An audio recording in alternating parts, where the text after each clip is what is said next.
Bili tayong tuway.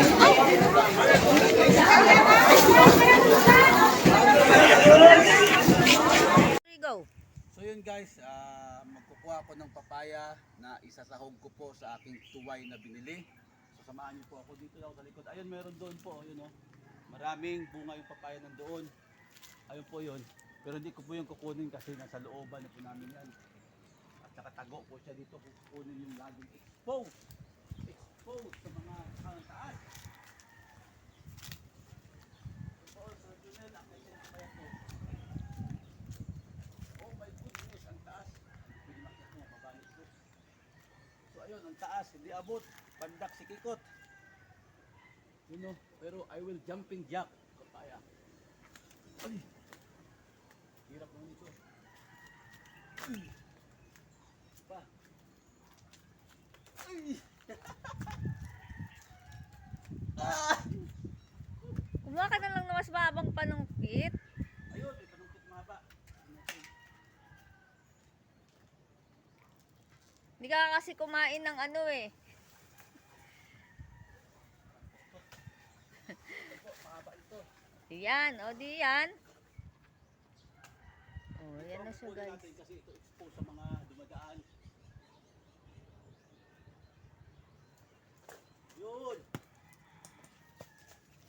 Oh, yan na siya guys. Ayun. So yun.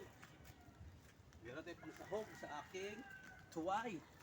Papaya, tingnan natin kung malaki. Okay na to, malaki na. Ano, 2 Yung kilo yung... dagta. Ha? Yung dagta niya tumulo sa damit mo. Ito. Tapos mamaya kukuha ko ng mga dahon ng sili dyan, oh. Yan, oh. Yan. Pang sahog din yan, mamaya na dahon. Sili. So yun. Balitan natin to. Magluluto na tayo mga kabiboy. Come on, tara. Continue ka pa rin. 1. Yun mga kabiboy, linisan natin nabili kong tuway. Ito po kay tsura yan kasi mga kabiboy, yan o. Kailangan pa natin kiskisin yan kasi sasabawan lang ito, yan o. Pag kiskis mo yan, matatanggal yan, puti yan eh. Kaya no, kailangan linisin natin ng ganyan. Di ba kaya na maitim, ngayon puti na siya o. Ganyan, maging ganyan yan o. Yan. Yung hindi pa nalinis. Ayun, dami pa. Itsura? Ano ay itsura patingin? Ito yung mga hindi pa nalinis mo kayo yan o. Ah, maitim na. Maitim pa siya. So kailangan natin linisin kasi nga sasabawan natin to. Lalagyan natin ng papaya. So kailangan natin kiskisin talaga. Ganyan po yan mga kabiboy. Yan. So ayun, update lang mamaya pagkatapos ko maglinis dito mga kabiboy. Pinakita ko na sa inyo kung paano paglinis. Binabrush po to yan. Ayos. Yung mga kabiboy. Simulan na tayo magluto ng ating lokhan at tinola. Ngayon, pinapait natin yung ating kawali. Yan. Dito sa welcome po sa kusina ni GB Boy. At ayan, pasensya na kayo sa aking kusina kasi talagang hindi ako sanay na malinis ang aming kusina. Gusto ko madumi. Pag nalinis kasi yan, para hindi siya kusina. Para siyang kwarto. Yan. So, antayin na natin mawala yung tubig. Matuyo. Yan. At lalagyan natin ng mantika. Okay. Yan.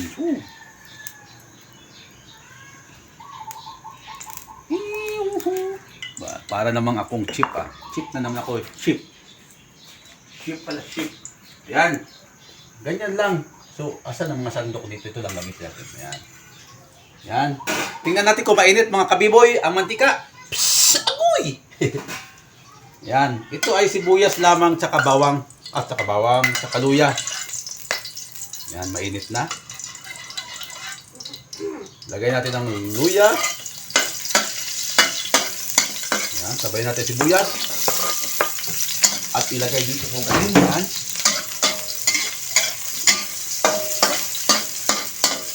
Nakatikim na kayo nito mga kabiboy.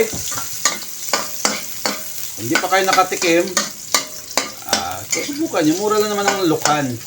Dito sa amin, stick 50 ang kilo.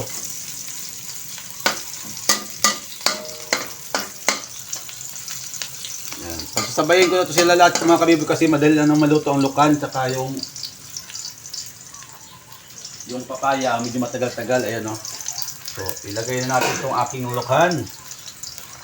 Yan. Oh, 2 kilo po to mga kabiboy. So, 100 pesos. Gusto ko kasi patikman sa kanila sabaw ng lukan. Mataas to sa iodine. Masustansya to.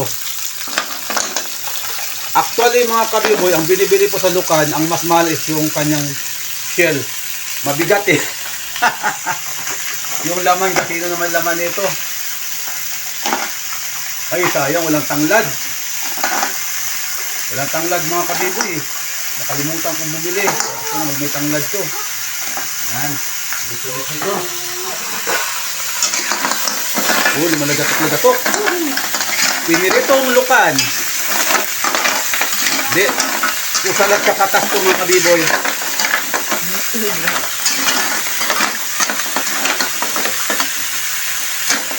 Yan. So, lagay ito siya ng water slip. Pasabaw talaga ito. Pasabaw.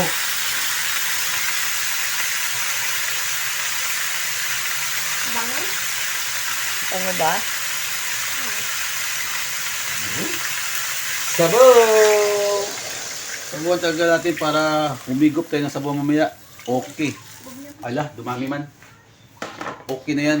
Tapos lalagyan po natin siya ng asin.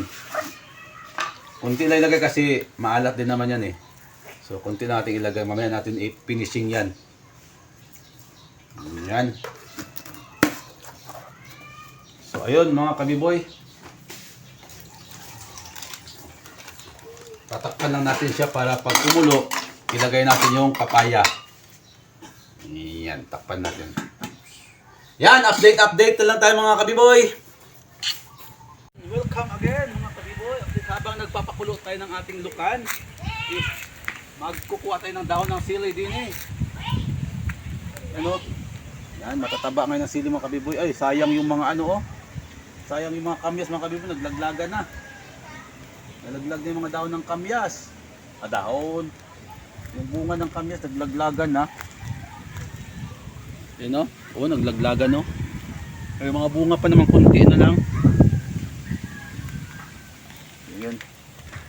Kunin natin itong dahon ng sili para pampasarap. Ano naman ito mga kabiboy? Magdadahon naman ulit. Saka maraming bunga dito sili ko. Yan, laki oh. Ang dami oh. Ano? See? Ang daming bunga. Kukunin ko yan mamaya at ilalagay ko na naman sa aking lagayan. Daming bunga. Nagtataba pa. Taba ng mga bunga ng sili. Kalagyan natin ng isang piraso lang. Yan. Dalawa pala. Yan. Para medyo may kunting purot. Masana yung mga anak ko sa anghang. Problema sa mga dahon. Sa kabila, meron doon na yun oh. Malago. Yun oh. No.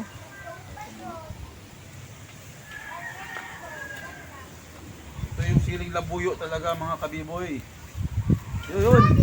Kuha mo na ako sili mga kabiboy. Mamaya lang para hindi umaba ang ating video. Yan, ilagay na natin mga kabiboy yung ating papaya kasi oh. Oh, bumuka na yung kanyang tuwa. Yung kanyang tuwa. Yung tuwa na niluluto ko.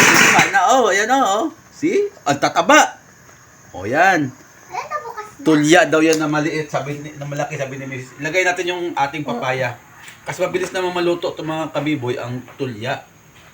Balak ko sa kanina, ilagay una yung papaya eh. Oo, tama. Dapat papaya muna. Pero okay na yan, para maluto rin masyado yung ano yun. Then, saka masarap sa papaya yung half cook lang din. Oo. Actually, kinakain ko itong mga kabiboy ng ganito, hilaw, yung papaya. Masarap to. Masarap pa to sa sa pakwan. Grabe. Oh, tingnan niyo mga kabiboy, punong-puno na agad siya oh. Oh my gulay. See? Ang laki ng kawali namin ito mga kabiboy. Oh, 2 kilo yan, punong-puno na siya. Yan oh, ang laki oh. Tapos mamaya natin ilalagay yung ating sili, dahon ng sili. Pailalim natin para mabilis maluto. Sarap nito pag may tanglad. Talaga kayo nakalimutan ko lang talaga bumili ng tanglad kayo sa palengke. Nabubuka pala sila. Meron daw tong gold, sabi ng anak ko. Kasi clam. Takpalit natin, update ulit mga kabiboy. Yan, malapit na maluto. Tuway, ayan o. Ayan na siya. So, nilagyan ko ng 2 sili. Ay, hindi pa luto yung papaya mga kabiboy. Malapit na. Oh. Nilagyan ko yan ng pampagatas. Ganyan, laki oh. Yan. Patikman natin kay Mrs. kung okay na yung lasa oh. Tikman mo kung okay na yung kanyang lasa. Kung ako okay na yan eh. Okay na yung kanyang alat saka yung kanyang tamis. Ayos. Oo. Antay. Okay na. Ma? Paluto na. Antayin na natin mga kabiboy maluto. Tapos ilagay natin itong dahon ng sili. So ayun, update na naman yung pagkaluto mga kabiboy at sa pagtanghalian namin. Yun, malambot na yung ating papaya. Sigurado yan, malambot na yan.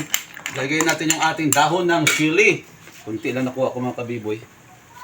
Ikakalat lang natin yan. Oh. Yan. Dahon ng sili. Yan, masustansya yung aming ulam mga tanghalian mga kabiboy. Yan, so ayun. Saglit dyan. Ayan siya. Ano naman dyan ha? Luto na yan mga kabiboy. Saglit na naman ito. Ano naman Okay na rin ang lasa. Lasahan ko na rin. So, kubkob na mga kabiboy. Sa kubkob na lang. Pagkain na namin. Sabi So, mo lang, sige na. mamaya, update ko kayo sa pagkain na namin mga kabiboy. Yung pagkain. Sabaw-sabaw.